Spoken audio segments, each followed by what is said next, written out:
जैसा कि मैं स्क्वाड गेम प्ले कर ही रहा था तो अचानक से मुझे एक एनिमी दिखता है। जीप से हरकतें कर रहा होता है, हाथ में ग्लोवाल लिए है। पता नहीं क्या करना चाह रहा है एनिमी। चलो छुट्टी में करते हैं, देख लेता है बंदा ये। वो भाई क्या कर रहा है, घूम रहा है, खड़ा हो गया ग्लोवाल लेके। अरे भागा भागा, इधर आया, छुपना पड़ेगा। भाग रहा है, रुक जा, देखना पड़ेगा कहाँ गया।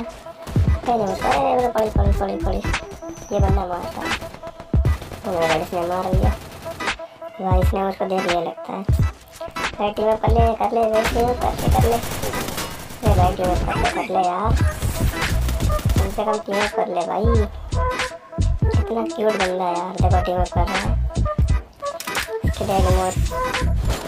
करा है, बंदे को डैमेज दिया लेकिन वहाँ पे वो डैमेज हो गया, डाउन नहीं हुआ। तो फिर से आया और ये डाउन हो गया। उसको तुरंत देखने को मिलता है कि मेरा फ्रेंड मार देता है उसको यार।